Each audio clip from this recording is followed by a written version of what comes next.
Bueno, continuando con otra de las técnicas del planeamiento, ¿sí? Ahora vamos a hablar de lo que son las pirámides. La pirámide es la representación gráfica de la estructura de la organización, que me permite, por un lado, determinar la cantidad de niveles jerárquicos que existen dentro de la misma y por el otro lado la cantidad de personas en números, ¿sí? Que forman parte de cada nivel jerárquico, ¿sí? Por lo general los movimientos del personal tienden a sufrir determinados problemas que plantean diferentes formas en la estructura de la organización. El análisis de la pirámide de personal nos permite visualizar rápidamente lo que son los estrangulamientos, ¿sí? Y los valles, como en este caso, ¿sí? Donde tendremos problemas con los movimientos de personal. Por eso es que cada grupo de evaluación de tareas reúne cierta cantidad de puestos que son a su vez una o varias posiciones. Y esto conforma el perfil de movimientos posibles. Cuando nosotros hablamos de las pirámides, tenemos que establecer que vamos a realizar una pirámide a nivel general de toda la organización. Pero después es conveniente realizar una pirámide, por eso acá hablaba de grupos, ¿sí? Por grupo de, por ejemplo, por sector o departamento o área, ¿sí? Eh, Cuando hablamos de los estrangulamientos o denominados cuellos de botella, quiere decir que en este caso yo tengo puestos que están próximos a quedarse vacantes, pero no tengo personal preparado para ocupar esos puestos, ¿sí? Ya sea porque también han quedado vacantes los puestos inmediatos inferiores, porque recién ingresan, porque, como la palabra lo decía anteriormente, no están preparados, ¿sí? Entonces allí yo deberé tomar otra decisión. Y por el contrario, lo que son los valles o lagunas, ¿qué sucede en este caso? Que yo tengo mucho personal preparado, pero no tengo puestos para que esa gente siga ascendiendo, ¿sí? Porque es mucho potencial que me anda dando vuelta, pero los puestos inmediatos superiores no requieren o requieren, pero no toda la cantidad que yo tengo aquí. Entonces, en ese caso, para no desperdiciar, por así decir, ese potencial que tengo, deberé también de definir determinadas estrategias por ahí de enviarlo a otra área o sector, a ese personal con potencial que yo tengo. Otra de las técnicas son los planes de capacitación. Como nosotros dijimos, los planes de capacitación hacen referencia a brindarle al colaborador nuevas habilidades, destrezas, conocimientos e información de manera tal que mejore su rendimiento, ¿sí? Cuando yo estoy capacitando para preparar a la persona, ¿sí? Yo tengo que tener información actual de ese colaborador, ¿sí? Información, por ejemplo, cuánto tiempo lleva trabajando en la empresa, cuánto tiempo trabaja en ese puesto actual, las evaluaciones de desempeño anteriores, ¿sí? El potencial que tiene actualmente y demás. Entonces, yo deberé reunirme con esa persona, ¿sí? Y analizar qué posibilidades de seguir creciendo tiene la persona dentro de la organización, ¿sí? Por eso aquí les habla de reuniones y obviamente tener un contacto con la persona que yo estoy preparando. Nosotros tenemos que saber bien que capacitarlo es la base del desarrollo. Muchas veces se confunde capacitación con desarrollo, no es lo mismo, ¿sí? Muchas empresas no siempre tienen la continuidad, ¿sí? De preparar a la persona de manera constante, ¿sí? Muchas veces se deben a diferentes factores, pero uno de ellos puede ser la falta de una administración adecuada que permite ver qué es lo que qué es lo que ha estado ocurriendo con esa persona, ¿sí? Y una base informativa necesaria para tomar buenas decisiones respecto a la capacitación de esa persona y tomar decisiones a futura acertadas, ¿sí? Cuando nosotros hablamos aquí de la evaluación de desempeño, puede ser que también tengamos evaluaciones que la persona ha hecho de sí misma, ¿sí? O evaluaciones que han hecho los pares, ¿sí? ¿Por qué la evaluación de desempeño? Porque la evaluación de desempeño me muestra los primeros acuerdos a los que llegaron en ese sentido el supervisor y el supervisado, ¿sí? Y permite la confección de un primer plan de entrenamiento, ¿sí?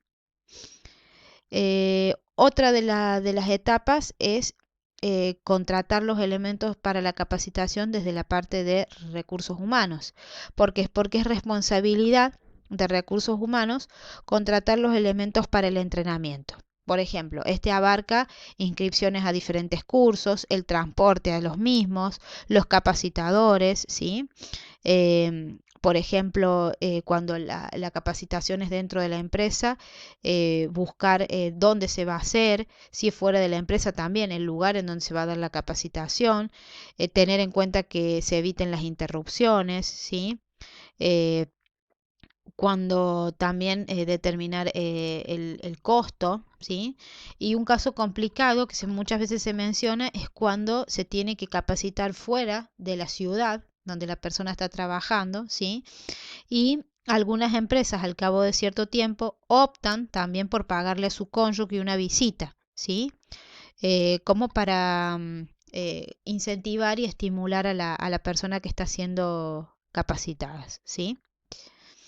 Y por último, evaluar el plan de capacitación, que esto haría referencia a ver si toda la capacitación que la persona ha recibido, la persona la ha podido plasmar y trasladar, transferir, mejor dicho, a su puesto de trabajo y de ese modo mejorar su rendimiento.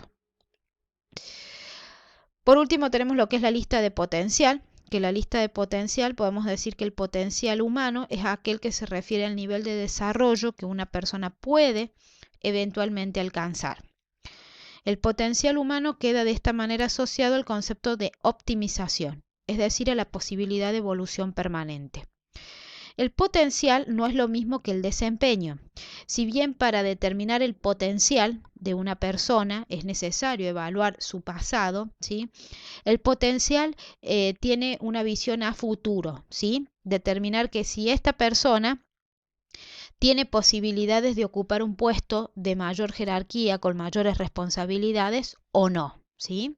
No quiere decir que porque yo determine que hoy por hoy esta persona tiene potencial, cuando la persona lo esté ejerciendo, o sea, no es garantía de decir si lo va a ejercer con un rendimiento del 100%, pero existen amplias probabilidades de que si la persona tiene un alto potencial pueda mejorar y desarrollar bien sus actividades en un puesto superior, ¿sí?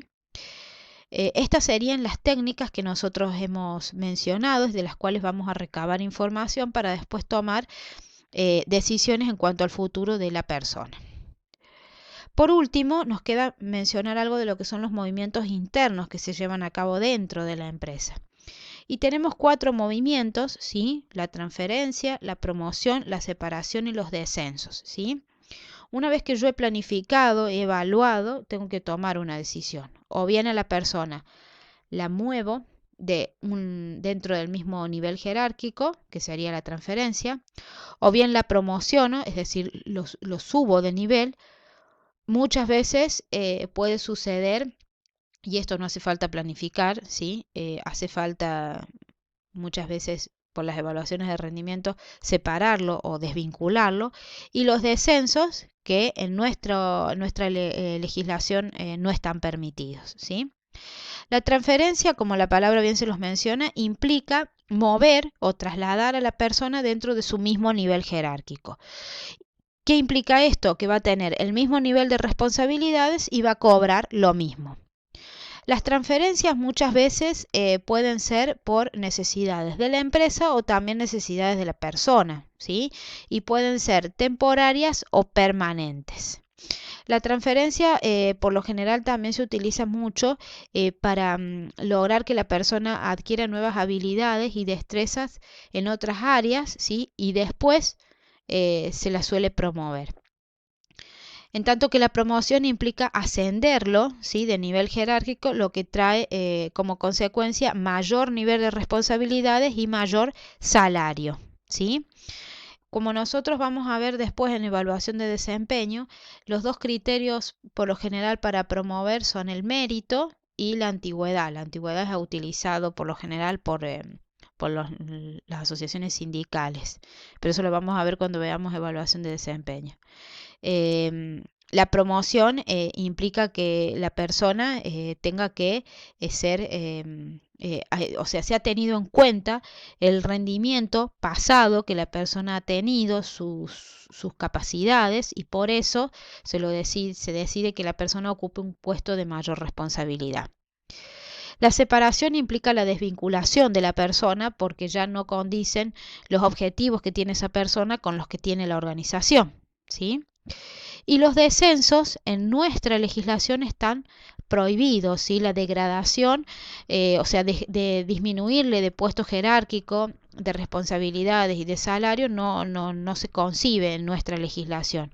Lo que sí se puede hacer en ese caso, cuando las personas están en una situación que ya no rinden, es por ahí es llevarlos a un puesto de menor responsabilidad, pero seguir manteniéndoles el salario, ¿sí? Muchas veces las personas por sí mismas deciden irse de la organización, pero el descenderlos, ¿sí?, implica afectar su dignidad como personas, por eso no está permitido.